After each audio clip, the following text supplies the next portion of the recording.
Have you ever noticed that the more you understand people, the more alone are you? Carl Jung knew this better than anyone, and the reason will make you see the world in a way you may never be able to unsee again. Do you want to know the truth? Those who see too much end up alone because most people live a lie.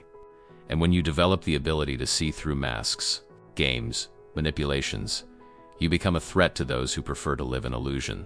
Jung discovered something brutal. There is a kind of loneliness that is not abandonment, it is evolution. It is the natural isolation of those who have grown beyond the level of mass consciousness. You are not alone because no one wants you. You are alone because few can keep up with you in depth. If you've ever felt like you understand too much, see too much, perceive too much, and that distances you from people, get ready. This video will show you why your loneliness is not weakness, it's power. Because your isolation is not rejection, it is natural selection of consciousness. And because those who see the truth always pay the price of living outside the herd. The question is not whether you will be alone. The question is, do you have the courage to accept what your eyes have already seen? 1. The brutal awakening. There's a moment in some people's lives that marks the end of innocence forever. It's not when you find out that Santa Claus doesn't exist. That's when you realize that most adults still believe in much worse fantasies.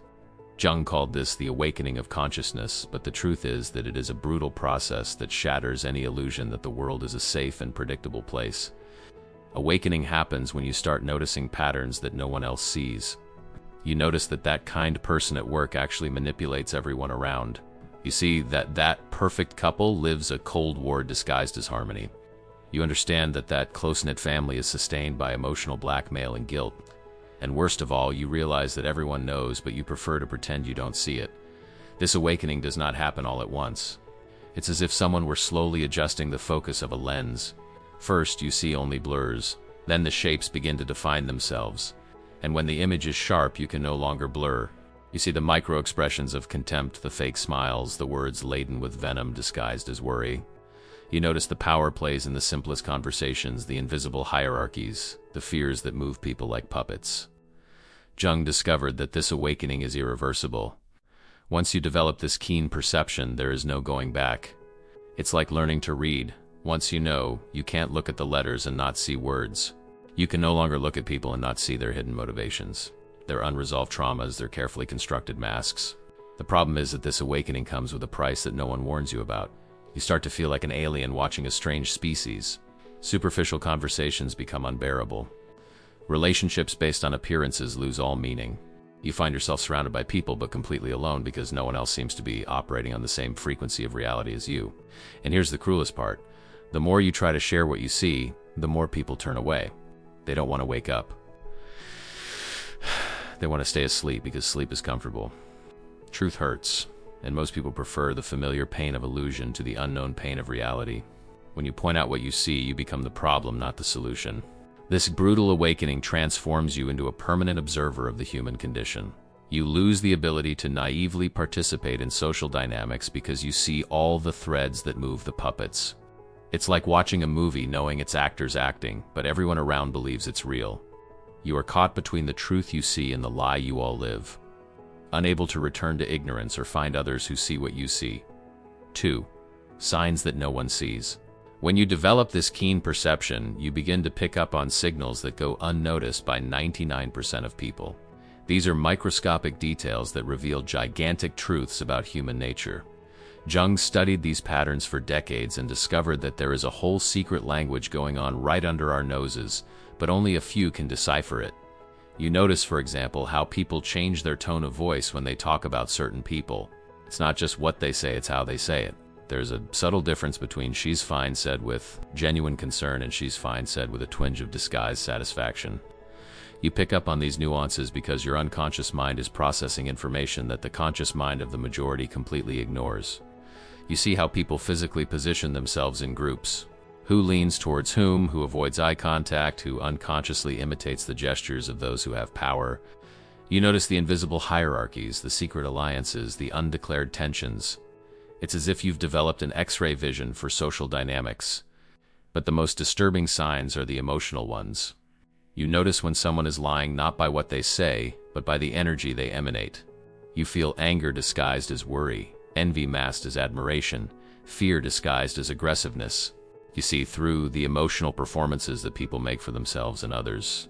Jung discovered that this happens because certain people have more direct access to the collective unconscious. They pick up information that is being transmitted on frequencies that most cannot tune into.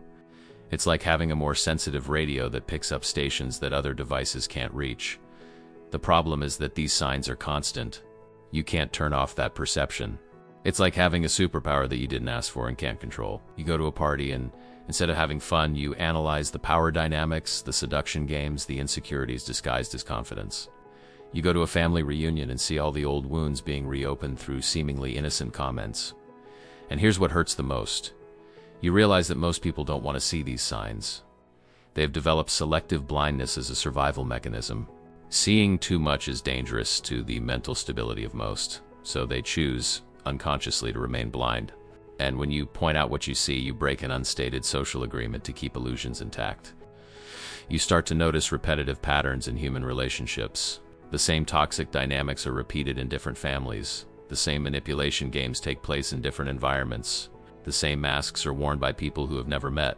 It's as if humanity is a program running the same faulty code endlessly, and you're the only one who can see the bug in the system. 3. The inevitable isolation. When you develop the ability to see beyond appearances, isolation is not a choice, it is a natural consequence. Jung realized that there is a cruel psychological law. The deeper your consciousness, the fewer people who can connect with you on an authentic level. It's not arrogance, it's emotional math. Most people operate at surface frequencies, and when you tune in to greater depths, communication becomes nearly impossible. Isolation begins in a subtle way.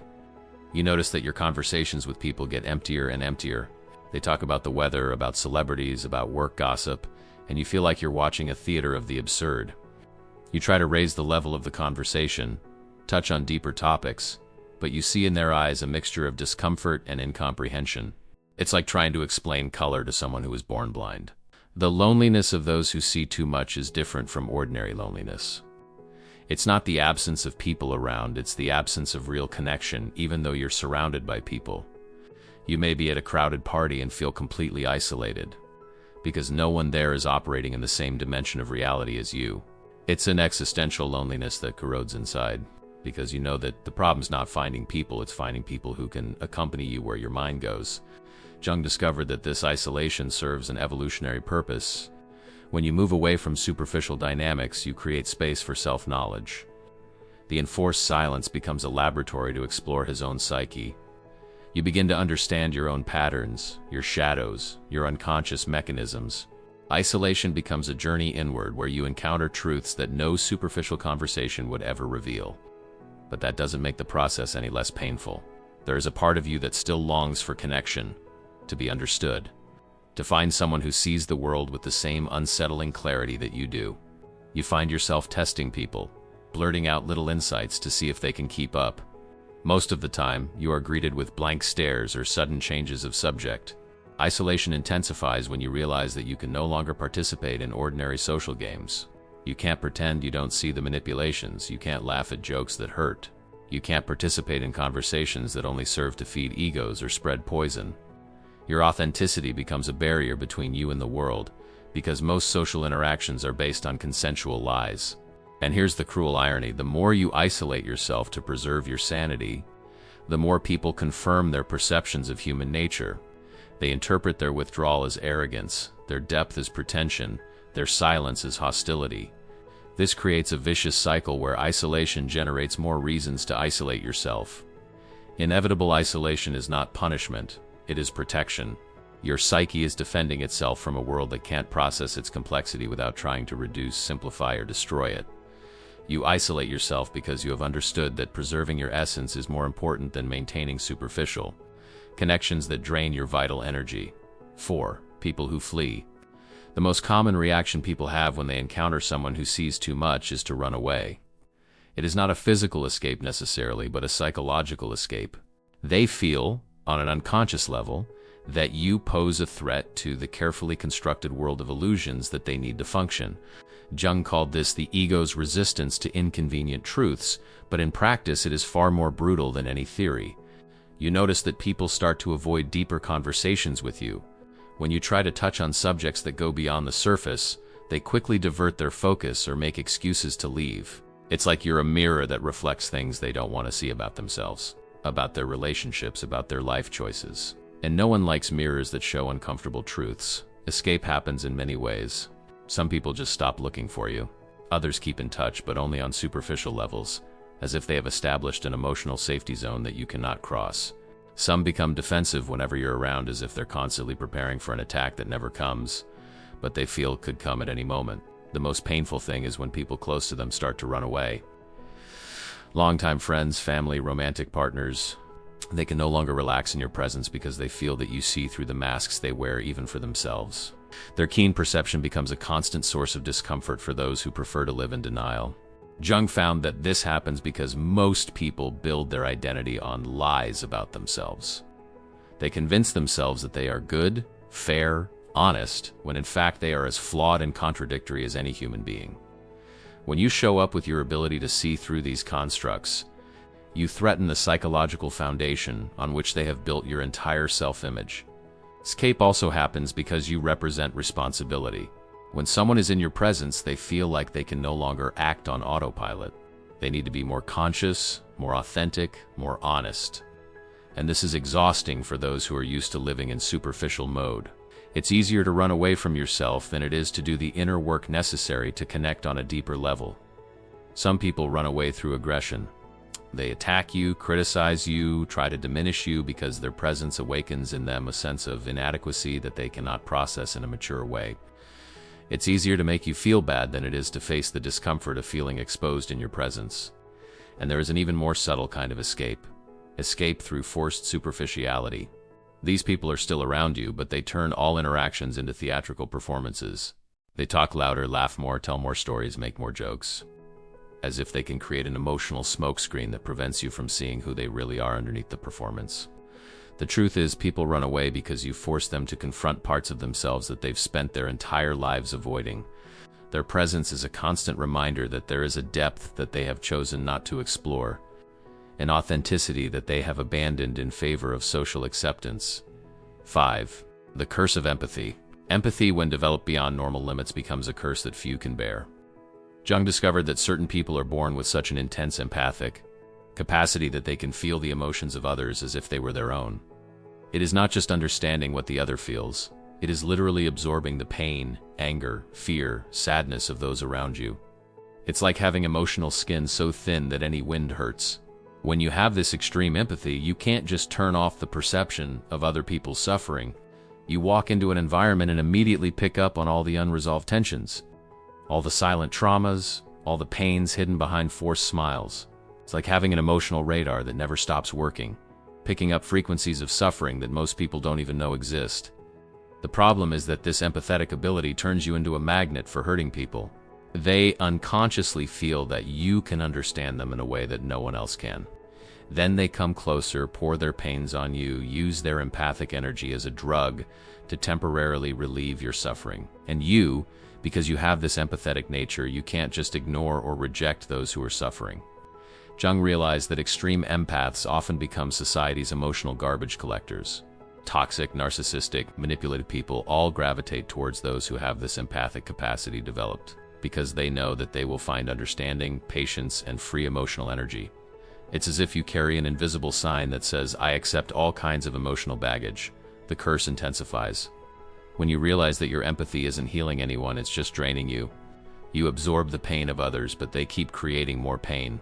You offer understanding, but they use that understanding to justify destructive behavior. You give emotional energy, but they waste it on unnecessary drama and chronic victimization. And here's the cruelest part. When you try to set boundaries to protect your own sanity, you're labeled as selfish, cold, insensitive. The same people who drained your empathic energy for years suddenly accuse you of not caring when you finally say no. It's as if your empathy is seen as an obligation, not a gift. Extreme empathy also makes you see suffering where others see normalcy. You realize the pain behind the aggressiveness, the insecurity behind the arrogance, the fear behind the cruelty. This prevents you from simply hating or discarding toxic people because you see the wounded child inside them. But this understanding doesn't make them any less toxic, it just makes it harder for you to protect yourself. Jung discovered that boundless empathy is a form of self-destruction disguised as virtue. When you constantly absorb the negative emotions of others, you contaminate your own emotional energy. You start to carry traumas that are not yours, fears that you have not developed, angers that you do not feel. Your emotional identity becomes a jumbled mix between what's yours and what you've absorbed from others. The curse of empathy teaches you a brutal lesson. Not all suffering deserves your energy. Not all pain needs your understanding. Not every hurting person has the right to hurt you. Learning to feel without absorbing, to understand without draining yourself, to help without sacrificing, is a skill that few empaths can develop before they are completely emotionally exhausted. 6. Loneliness versus abandonment. There is a fundamental difference between loneliness and abandonment that most people fail to comprehend, but Jung has brilliantly mapped this distinction. Abandonment is when people leave you. Loneliness is when you choose to be alone because you have understood that being alone is better than being poorly accompanied. One is rejection, the other is a natural selection of consciousness. When you develop the ability to see beyond social masks, you are not abandoned by people. You turn away from them because you have realized that most human relationships are based on superficial exchanges, subtle manipulations, and unresolved neurotic needs. You are not alone because no one wants you. You are alone because few deserve access to your emotional energy. Abandonment hurts because you feel rejected, inadequate, unloved. Conscious loneliness, on the other hand, brings a strange sense of relief. It's like finally stopping forcing connections that were never real. Stop feigning interest in conversations that lead nowhere. Stop investing emotional energy in people who only know how to drain, never nurture. Jung found that people with high consciousness often go through a period he called an emotional wasteland. It's a phase where you move away from practically all superficial relationships and are left with only the essentials. Many interpret this as depression or pathological isolation, but it is actually a process of psychological purification. You are cleansing your emotional life of everything that is toxic, false, or unnecessary. Conscious solitude teaches you things that no superficial relationship can teach. You learn to be comfortable with your own thoughts, to process your emotions without needing external validation, to find peace in silence. You find that your own company can be more interesting and nutritious than most people's company. But society does not accept well those who choose solitude. There is a constant pressure to be social, outgoing, always surrounded by people. Those who choose to be alone are seen as strange, antisocial, problematic. It is as if the ability to be well with oneself is a threat to the social system that depends on needy, independent people to function. The difference between loneliness and abandonment is also in the quality of the energy you feel. In abandonment, you feel empty, rejected, as if something is missing. In conscious solitude, you feel complete, centered, as if you've finally found a space where you can breathe without masks or performances. Jung realized that conscious solitude is a necessary stage in the process of individuation. It's impossible to figure out who you really are while you're constantly reacting to other people's expectations, demands, and energies. You need space and silence to listen to your own inner voice, to process your own experiences, to develop your own wisdom. Loneliness also protects you from absorbing collective neuroses. When you are constantly surrounded by people, you inevitably absorb their anxieties, their fears, their mental limitations. Temporary isolation works as a psychological quarantine that allows you to maintain your mental clarity without being contaminated by the mental confusion of the mass. And here's the paradox. The more comfortable you are with your own solitude, the more attractive you become to quality people. When you stop desperately needing company, you naturally attract people who don't either but choose to be with you. Conscious solitude doesn't isolate you forever. It prepares you for more authentic and deeper connections.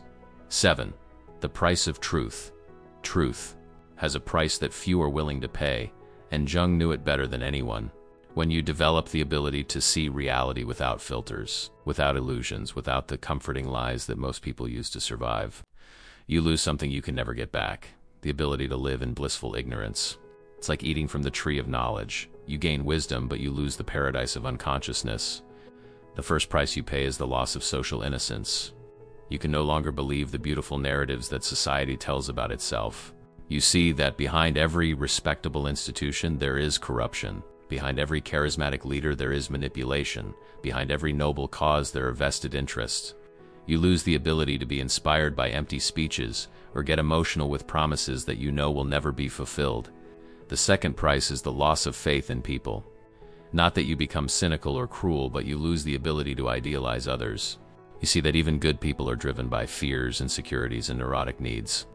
You realize that genuine kindness is rare. that most selfless acts hide selfish motivations, that even love is often just a sophisticated form of emotional manipulation. Jung discovered that seeing the truth about human nature is like watching a psychological horror movie that never ends. You see how people hurt each other for trivial reasons, how they destroy relationships out of pride, how they choose the comfortable lie over the liberating truth. And the worst thing is that you can't just unsee what you've already seen. The third price is intellectual loneliness. When you see reality more clearly than most, you become a stranger in your own world. Their perceptions are too disturbing to be shared in casual conversation. Their conclusions are too grim to be accepted in normal social settings. You become a keeper of truths that no one wants to hear. The truth also exacts the price of responsibility. When you clearly see the destructive patterns around you, you can no longer pretend you don't know. You become responsible for your choices in a way that less conscious people are not. You can no longer use ignorance as an excuse to participate in toxic dynamics or superficial relationships. And there is a brutal emotional price, the loss of naive hope. You can no longer believe that everything will work out, or that people are fundamentally good. You see reality for what it is: complex, contradictory, often cruel and absurd. This doesn't necessarily make you pessimistic, but it does force you to find meaning and purpose in a world that you know is imperfect and often unfair. Jung realized that many people, when they begin to see these truths, try to go back. They try to convince themselves that they are exaggerating, that they are being paranoid, that they should be more positive. But truth is like a virus of consciousness. Once it infects your mind, there is no cure. You can try to ignore it, but it will always be there, whispering in the back of your mind. The highest price of truth is the loss of the ability to deceive oneself. When you develop the ability to see through the masks of others, inevitably you begin to see through your own masks. You perceive their contradictions, their hypocrisies, their defense mechanisms. You lose the ability to deceive yourself about your motivations, your fears, your limitations. But here's the paradox. Despite all these prices, most people who have paid for this truth can't imagine going back into ignorance. Because along with the pain of truth comes something that is worth more than any comfort: freedom. The freedom not to be manipulated, not to live in illusions, to make choices based on reality, not on fantasies. It's a high price. But for those who have already paid, any other way of living feels like a prison. 8. When to stop watching. The question that haunts everyone who's developed this keen perception is it possible to go back? Is there a way to unsee what has already been seen, to return to blissful ignorance? To regain the ability to live on the surface without feeling the weight of depth? Jung studied this question for decades and came to a conclusion that was both liberating and terrifying. There is no going back, but there is transformation. The temptation to want to stop seeing is understandable. There's a painful nostalgia for the times when you could watch a movie without analyzing the psychological motivations of the characters, when you could have a conversation without noticing all the layers of hidden meaning, when you could relate to people without seeing all the emotional games they unconsciously played. Many people tried desperate methods to diminish their perception.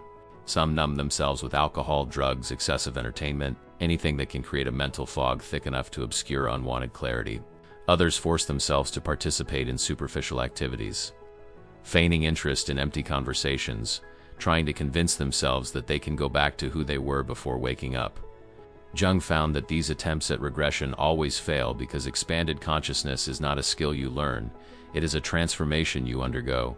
It's like trying to unlearn how to ride a bike or unsee an optical illusion after someone has shown you the trick. The brain simply cannot return to its previous state of ignorance. But there's something even more disturbing, even if it were possible to go back. Most people who have developed this perception find that they don't want it anymore. Because along with the pain of seeing too much comes a sense of authenticity and personal power that is addictive. You prefer painful truth to comfortable lying, even when that truth isolates you from the world. The real question is not how to stop seeing, but how to learn to see without destroying yourself in the process. Jung developed the concept of conscious participation, the ability to be in the world without being of the world, to participate in the necessary social dynamics without getting lost in them, to keep your perception sharp without letting it paralyze you or isolate you completely. This means learning to dose your depth. Not every situation requires in-depth psychological analysis. Not every person deserves access to their most penetrating insights.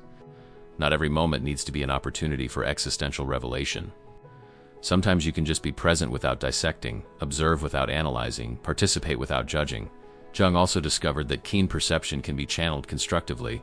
Instead of using your ability to see through people to isolate yourself from them, you can use it to understand them better, to help them more effectively, to create more authentic connections with those who are ready for that level of depth. There is also the possibility of meeting others who see what you see. These people are rare, but they do exist. And when you meet someone who operates at the same frequency of consciousness, the sense of relief is indescribable. It's like finally finding someone who speaks your native language after years of trying to communicate in foreign languages.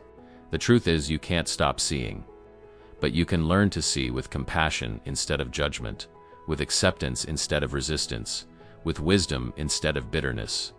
You can turn your curse into a gift, your loneliness into strength, your perception into a tool for personal growth, and eventually for authentic connection with others who have taken the same journey. 9. Power in solitude. The loneliness of those who see too much is not weakness, it is power in its raw state. Jung discovered that when you stop relying on external validation and learn to find strength in your own company, you develop a kind of personal power that most people will never experience. It's the power of not needing anyone to feel complete, of not relying on approval to make decisions, of not bowing to social pressures because you've found something more valuable than acceptance, authenticity.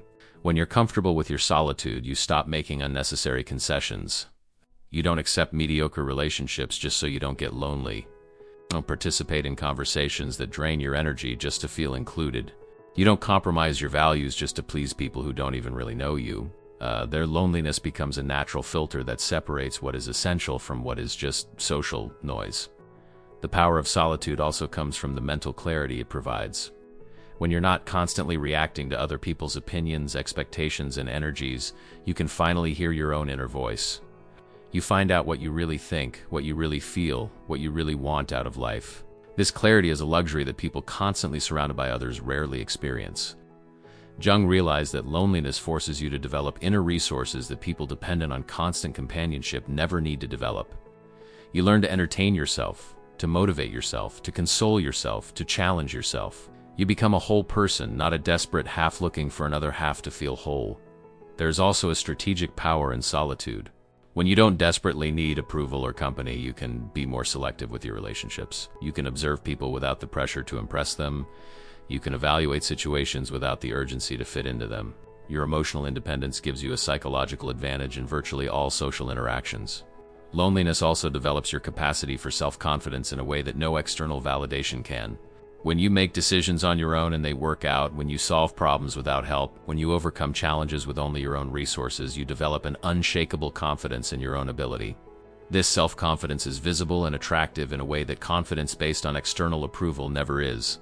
Jung found that people who have mastered the art of solitude often become natural leaders, not because they seek leadership, but because their emotional independence and mental clarity naturally attract others who are still lost in the confusion of social dependencies. They become beacons for those who are still sailing in the sea of insecurity and emotional need. The power of solitude also includes the ability to say no without guilt. When you're comfortable alone, you don't accept invitations, proposals, or relationships that don't add value to your life just for fear of being isolated. You may reject opportunities that are not aligned with your values, people who drain your energy, situations that compromise your integrity. There is a special magnetism in people who have mastered loneliness. They emanate an energy of completeness that is both attractive and intimidating. Needy people are attracted to this energy, but they also feel inadequate around it. Safe people recognize and respect this energy, creating the possibility of deeper, more authentic connections. Solitude also teaches you to value quality over quantity in all aspects of life. You prefer one deep conversation per month to 10 superficial conversations per week. You prefer an authentic relationship to an extensive but empty social network. You prefer meaningful experiences to empty entertainments. Your solitude teaches you that less can be infinitely more when that less has real substance. And here's the ultimate paradox. When you truly master the art of being alone, you stop being truly alone. You develop such a rich and complex relationship with yourself that your own company becomes fascinating. You become your own best friend, your own wisest advisor, your own most trusted source of entertainment and insight. Loneliness ceases to be absence and becomes full presence. 10. Final freedom. Individuation, according to Jung, is the final process of becoming who you really are, free from social expectations, family conditioning, and the collective pressures that have shaped your personality since birth. It's the ultimate freedom to live your own life, not the life others expect you to live. And this freedom is only possible for those who have had the courage to see too much, to be alone, to pay the price of truth. When you complete the process of individuation, you stop living to please others and start living to express your authentic essence. This does not mean becoming selfish or insensitive. It means becoming genuinely yourself, with all its complexities, contradictions, and quirks. You stop wearing masks because you're finally comfortable with your real face. Ultimate freedom includes freedom from the fear of rejection. When you know who you are and are at peace with that identity, the opinion of others loses the power to control you. You can be rejected, criticized, misunderstood, and it doesn't shake your self-esteem because your validation comes from within, not from without. You become unshakable because your foundation is built on solid rock, not on the quicksand of external approval.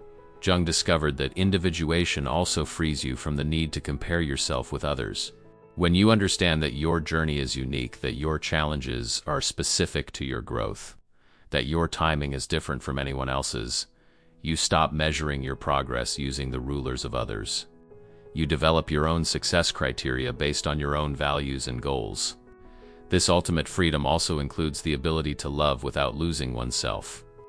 When you are complete in yourself, you can relate to others from a place of abundance, not lack. You don't need the other to complete you, so you can love them for who they are, not for what they can do for you. Your relationships become conscious choices, not desperate needs. Individuation frees you from the tyranny of uncontrolled emotions. You still feel deeply, but you are no longer a slave to your feelings. You can observe your emotions, understand them, process them, without being overwhelmed by them. You become the master of your own inner life, able to navigate emotional storms without losing your way. Jung realized that individuated people often become catalysts for the awakening of others, not because they preach or teach, but because their very presence demonstrates that it is possible to live authentically in an inauthentic world. They become living examples that inner freedom is possible, inspiring others to begin their own journey of self-discovery. Ultimate freedom also includes accepting your own shadow. You stop trying to be perfect and accept that you are human with both light and dark aspects. This acceptance frees you from the need to maintain an idealized image of yourself, allowing you to be more relaxed, more spontaneous, more real in your interactions. There is also the freedom to choose your battles. When you are individuated, you don't feel obligated to correct everyone, to participate in every drama, to solve all the problems around you. You can choose where to invest your energy based on what really matters to you, not what others expect to be important to you. Individuation gives you the freedom to create your own meaning. Instead of accepting the ready-made meanings that society offers, you can build your own value system, your own philosophy of life, your own purpose. You become the author of your own story, not just a character in the story of others. And the ultimate freedom is the freedom to be misunderstood. When you live authentically, not everyone will understand you or approve of your choices. But you are free from the need to be understood by everyone because you understand yourself. You are free from the need for universal approval because you approve of yourself. You are finally free to be exactly who you are, and that is the greatest freedom any human being can achieve.